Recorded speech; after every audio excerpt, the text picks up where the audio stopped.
Bharat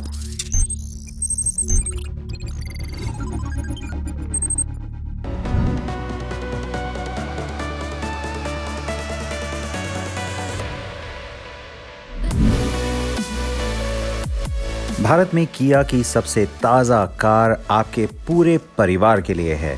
MPV segment देश में अभी भी अपनी बुलंदी पर नहीं पहुंचा है और किया अपने ही अंदाज में इस कार के साथ कुछ ऐसा ही करने की कोशिश कर रही है।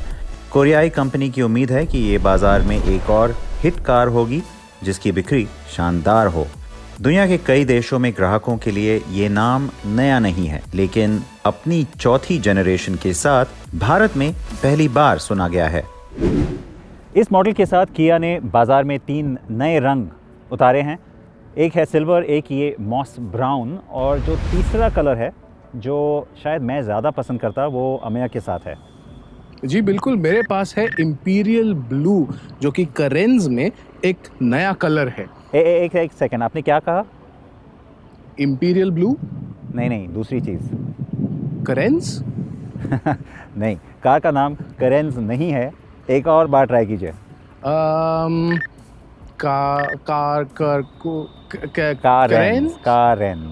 कारेंज, हाँ जी हाँ बिल्कुल, कार और रेनेसॉन्स। जी हाँ बिल्कुल, कार रेनेसॉन्स। काफ़ी लोग इसको कैरेंज बोल रहे हैं, काफ़ी करेंज बोल रहे हैं, लेकिन कारेंज ये सही नाम है, हम आपको बता दें। बिल्कुल। जी हमें, आपके पास कौन सा वेरिएंट है? मेरे पास है डीजल ऑटोमेटिक वेरिएंट और ये एक बड़ी बात है कि किया इंडिया इसे इंडिया में उतार रही है क्योंकि ये 4th जनरेशन मॉडल है। जी हाँ, क्योंकि यहाँ जो ये कार बन रही है वो भारत के लिए बनी है, लेकिन यहाँ से एक्सपोर्ट भी की जाएगी। तो जैसे कि हमें कह रहे थे, ये एक बहुत ही ख़ास मॉडल है कंपनी के लिए। हमें मेरे पास पेट्रोल ऑटोमेटिक है जो टर्बो मॉडल है। तो आइए हमारे दर्शकों को इस कार के बारे में सब कुछ बताते हैं। बिल्कुल बिल्कुल। तो चलें? बिल्कुल, तो चलिए।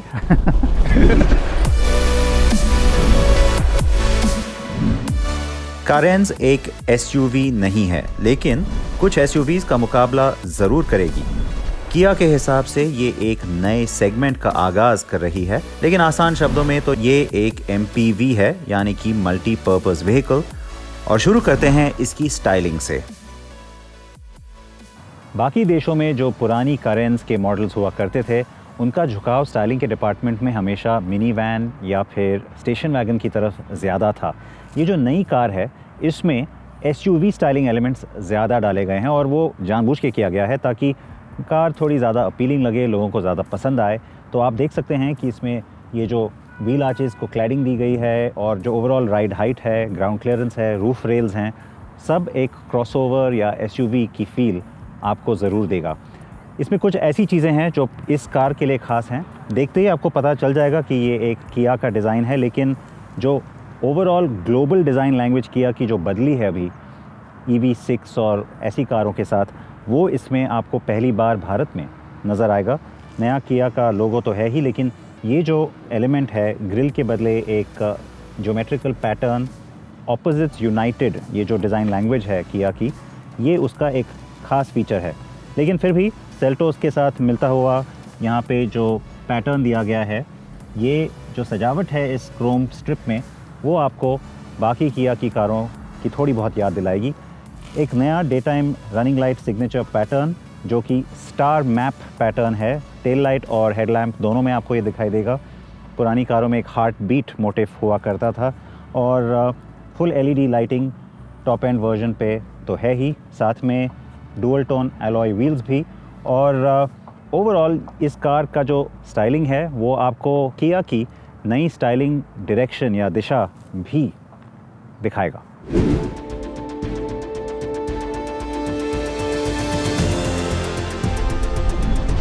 ऑपोजिट्स यूनाइटेड नाम की इस डिज़ाइन भाषा को आप आगे कई किया कारों पर देखेंगे, जिसमें अगले साल आने वाला सेल्टोस का फेसलिफ्ट भी शामिल है।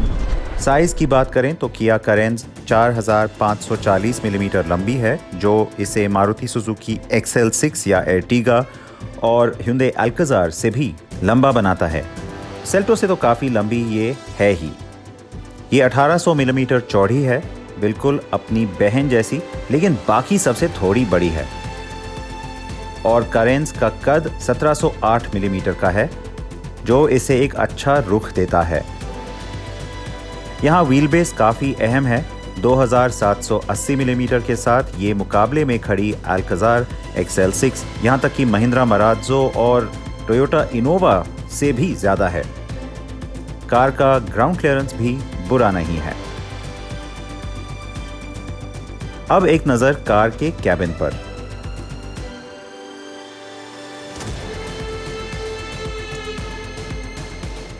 वेरिएंट के हिसाब से कैबिन में आपको अलग अलग कलर कॉम्बिनेशंस मिलेंगे। जैसे इसमें आपको एक डार्क ब्लू और बेज ट्रीटमेंट है, साथ में आपको एक ब्लैक और बेज का भी ऑप्शन है, और फिर जो लोअर ट्रिम्स हैं उनमें भी एक अलग ब्लैक बेज ऑप्शन है। ये क्योंकि सबसे टॉप एंड मॉडल है, इसमें आप सब कुछ देख सकते हैं जो कि इस कार पे अवेलेबल है। 10.25 इंच का टच स्क्रीन, एक डिजिटल वर्चुअल क्लस्टर जिसमें काफ़ी कुछ इन्फॉर्मेशन भी है। टेक्नो प्रिंट, ये जो नाम दिया गया है इस पैटर्न को, जो कि इस पियानो ब्लैक फिनिश में है। 60 से भी ज़्यादा एम्बिएंट लाइट के ओवरऑल शेड्स, फ्रंट सीट्स में वेंटिलेशन। लेकिन ये सारे फीचर्स जो हैं वो, जैसे मैंने कहा, सिर्फ टॉप एंड वर्जन पे है, जैसे कि सनरूफ। लेकिन इनके बारे में आपको हमें ज़्यादा बताएंगे। मैं आपको बताऊं कि जो टेक्नोलॉजी है इस कार में, ये जो भी गैजेट्स हैं, वो जो आप अभी किया से एक्सपेक्ट कर सकते हैं वो सब इस कार में दिया गया है। यानी कि किया कनेक्ट भी है, जो टच स्क्रीन मैंने कहा आपको काफ़ी बड़ा है, और इसमें स्मार्टफोन कनेक्टिविटी का ऑप्शन है, वायरलेस चार्जिंग है, और कूल्ड कप होल्डर्स भी हैं यहाँ पे सामने। तो काफ़ी कुछ है इसमें जो कि आपको काफ़ी खुश रखेगा अगर आप चाहते हैं कि आपकी कार में सबसे नई टेक्नोलॉजी हो। और पीछे भी एक फ़ीचर है जो मैं आपको दिखाना चाहता हूँ।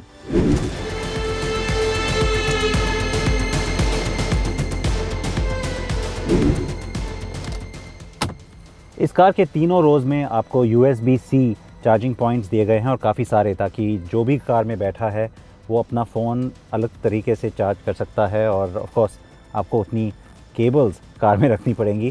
क्लाइमेट कंट्रोल का पीछे यहाँ पे एक और नॉब दिया गया है ताकि आप फ़ैन स्पीड खुद सेट कर सकें, जो कि रूफ माउंटेड वेंट्स के थ्रू निकल के आती है हवा। ये जो एक सेटअप है यहाँ पे, ये मेरे ख्याल से काफ़ी अच्छी तरह से किया गया है, क्योंकि ये पहली बार देखने को आया है कि इसका जो पैकेजिंग है बहुत नीट है, बहुत सटीक है। क्योंकि ये एयर प्योरीफायर है इस कार का, जिसमें वायरस प्रोटेक्शन का भी दावा है, और पूरा जो फंक्शनैलिटी है वो एक टच स्क्रीन के थ्रू आप इसको यूज़ कर सकते हैं। और जैसे मैंने कहा, बहुत ही कॉम्पैक्ट प्लेसमेंट है।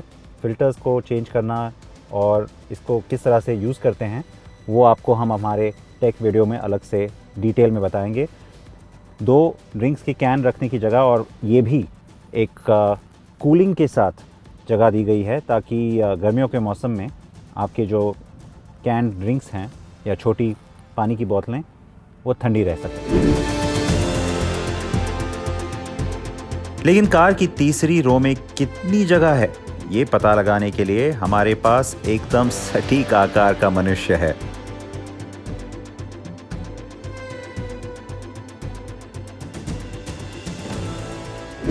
छः और 7 सीट की जो SUVs या MPVs रहती है, उनमें एक बहुत बड़ा फोकस होता है कि थर्ड रो में क्या स्पेस मिलेगी। और किया का ये कहना है कि थर्ड रो में आराम से अडल्ट्स बैठ सकते हैं, जो कि आप देख सकते हैं मैं यहाँ हूँ। मुझे थोड़ी सी नी रूम की कमी ज़रूर है, लेकिन मुझे अनकंफर्टेबल नहीं लग रहा है, क्योंकि मुझे पता है कि ये सीट जो है मेरी वो रिक्लाइन होती है, 33 डिग्री तक रिक्लाइन होती है। तो थोड़ा पॉस्चर भी बदल जाता है, मैं स्ट्रेट के बजाय थोड़ा रिक्लाइन हो जाता हूँ, तो एक अच्छी बात है, और ये थोड़ा कंफर्ट लेवल भी बढ़ा देता है। और एक बात करें तो यहाँ पे फीचर्स भी काफ़ी है। आपको C टाइप चार्जर मिल जाता है, यहाँ पे अपना खुद का एक कप होल्डर टाइप मिल जाता है, AC वेंट्स भी है और लाइट्स भी है। तो मुझे ऐसे लगता है कि यहाँ पे कंफर्ट बढ़ाने के लिए किया ने काफ़ी कुछ किया है। और हाँ, लॉन्ग जर्नीज के लिए भी यहाँ अडल्ट्स बैठ सकते हैं, इसमें कोई दिक्कत नहीं है। तीसरी रो में मैं भी बैठा, ये देखने के लिए कि औसत आकार के लोगों के हिसाब से ये कैसी है। और कारेंस ने इस मामले में बिल्कुल निराश नहीं किया, बल्कि चौंका दिया।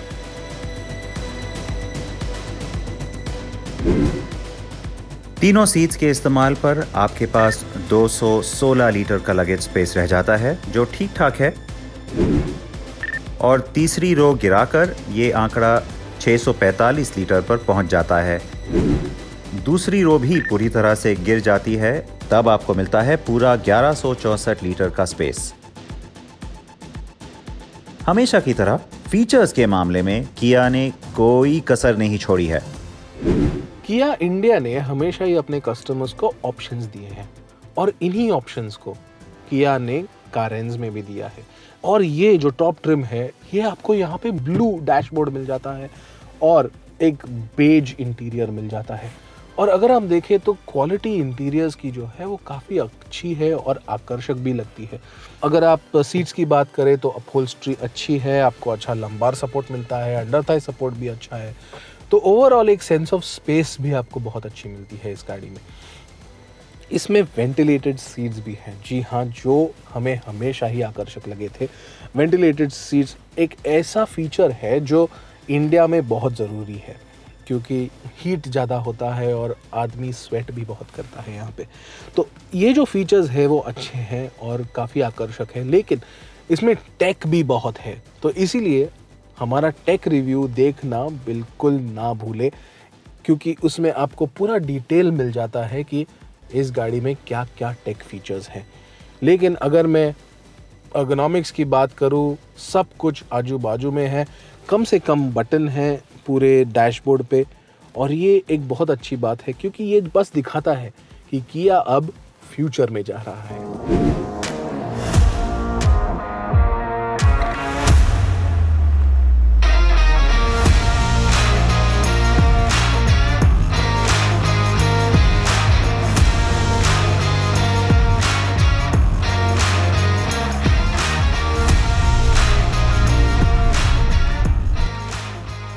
क्योंकि मैं इस कार का टर्बो पेट्रोल इंजन वेरिएंट चला रहा हूँ, शायद मेरी एक्सपेक्टेशन कुछ ज़्यादा थी, लेकिन जैसे मैंने सोचा था, इनिशियल एक्सेलरेशन और ओवरऑल इस कार का जो स्पोर्टी परफॉर्मेंस जिसकी मुझे उम्मीद थी, वैसा मुझे मिला नहीं है। क्योंकि कार चलाने में तो अच्छी है, लेकिन वो जो एक एक्साइटिंग परफॉर्मेंस चाहिए आपको, टर्बो इंजन जो आपको एक वादा करता है उस परफॉर्मेंस का, वो इसमें थोड़ा सा मिसिंग है।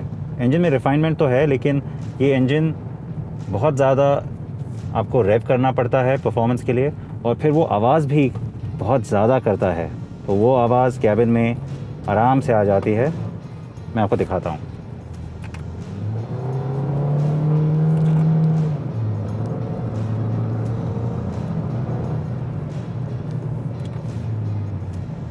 फिर भी कारेंज की हैंडलिंग अच्छी है और ओवरऑल आप इसके परफॉर्मेंस से डिसअपॉइंट नहीं होंगे।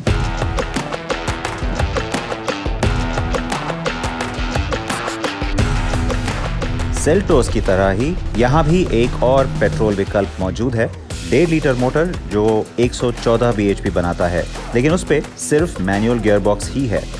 हमें और मैं दोनों इसे चला नहीं पाए और हमें उस वेरिएंट का इंतज़ार रहेगा। कारेंज में आपको मिलता है 1.5 लीटर का डीजल इंजन जो 113 bhp बनाता है। अभी इसमें जो टॉर्क है तो 2050 न्यूटन मीटर्स का, वो किक इन होता है 2000 आरपीएम पर। तो इसका मतलब ये है कि जो इनिशियल एक्सेलरेशन आपको मिलता है उसमें आपको थोड़ा बर्स्ट ऑफ एनर्जी कम मिलती है, इसके लिए वो टर्बो चार्जर भी किक इन होता है 2000 आरपीएम पर। तो थोड़ी दिक्कत होती है, थोड़ी इनिशियल एक्सेलरेशन में थोड़ा लेज़ी लगेगा, पर ठीक है, इतनी कोई दिक्कत नहीं है जो आती है। 6 स्पीड टॉर्क कन्वर्टर है इसमें जो अच्छी तरीके से रिस्पॉन्ड करता है। ड्यूल क्लच की तरह बिल्कुल नहीं काम करेगा, लेकिन रिफाइनमेंट थोड़ी सी लैकिंग है ट्रांसमिशन में भी। लेकिन जो इंजन नॉइज़ आता है इससे 3500 आरपीएम के ऊपर जो आवाज़ आती है वो थोड़ी ज़्यादा है, और वो कैबिन में भी आती है। थोड़ी इंजन अगर थोड़ी और रिफाइंड रहती तो बेहतर होता है, ऐसे हमें लगता है। मगर ओवरऑल अगर आप देखें तो पैडल शिफ्टर्स हैं आपके पास जो अच्छी तरीके से रिस्पॉन्ड करते हैं आपके इनपुट्स को, और वो एक अच्छी बात है जो कारेंज में आपको दिखाई देती है। डीजल इंजन है जो 18 से ज़्यादा किलोमीटर्स पर लीटर ऐसा फ्यूल इकोनॉमी देता है। तो एक अच्छी सोच के हिसाब से कारेंस आई है इंडिया में और एमपीवी सेगमेंट में थोड़ी हलचल मचाने के लिए। एक बात जहां कारेंस काबिले तारीफ है वो है इसकी शानदार सवारी।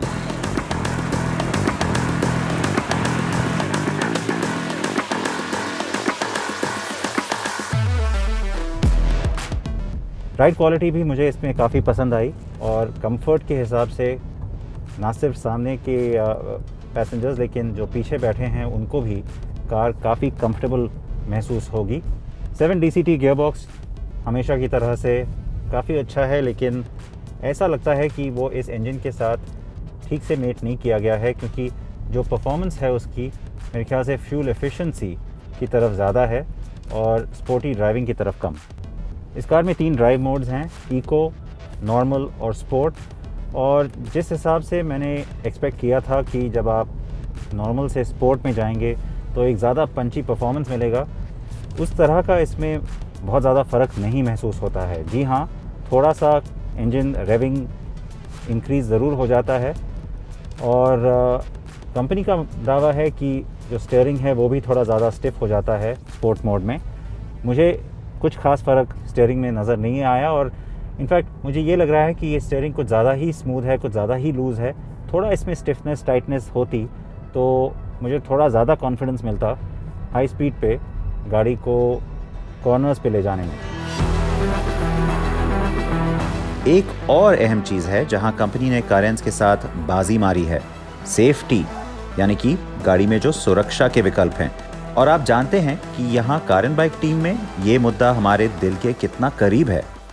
लेकिन जिस बात से मैं बहुत खुश हूँ वो है इस कार के सेफ्टी फीचर्स। किया का कहना है कि इसमें जो भी सेफ्टी के फीचर्स दिए गए हैं वो हर एक वेरिएंट पे आपको मिलेंगे और इसमें 6 एयरबैग्स भी शामिल हैं। जी हाँ, कारेंस पर 6 एयरबैग्स स्टैंडर्ड हैं, साथ में ABS यानी कि एंटी लॉक ब्रेकिंग, ESC यानी कि electronic stability control, downhill brake control, सभी पहियों पर disc brake, tyre pressure monitoring system और आइसोफिक्स चाइल्ड सीट एंकर्स। इन सभी को आप कारेंस के हर वेरिएंट पर स्टैंडर्ड पाएंगे। किया का कहना है कि कारेंस में उच्च शक्ति यानी कि हाई स्ट्रेंथ वाले स्टील का इस्तेमाल किया गया है, तो इससे कारेंस को शानदार सुरक्षा रेटिंग पाने की हमारी उम्मीद बढ़ रही है। ऐसा लग रहा है कि स्पेस हो, आराम हो या फिर सेफ्टी, कारेंस अव्वल बनने की कोशिश में है। कुल मिलाकर किया कारेंस एक बेहतरीन पेशकश है। ये एक प्रीमियम कार है जो कि फीचर्स से भरी हुई है, आरामदेह है और बड़ी भी है। इसका डिज़ाइन भी आपको आकर्षित करेगा। हाँ, ये एक ताकतवर या फिर चलाने में मज़ेदार कार शायद ना हो, तो परफॉर्मेंस में कुछ कमी ज़रूर लगती है और सिर्फ ये एक बात इसके खिलाफ जा सकती है। मुझे लगता है कि किया कीमतें काफ़ी लुभावनी रखने वाली है, क्योंकि कंपनी को उम्मीद है अच्छे बिक्री के आंकड़ों की। तीनों इंजन और 5 वेरिएंट के दाम 16 से 20 लाख रुपए के बीच रखे जा सकते हैं, लेकिन बाकी कारों को कड़ा मुकाबला देने के लिए किया इससे भी नीचे आ सकती है। कीमतें सामने आने के बाद हम इसको भिड़ाएंगे ऐसी ही कुछ कारों से।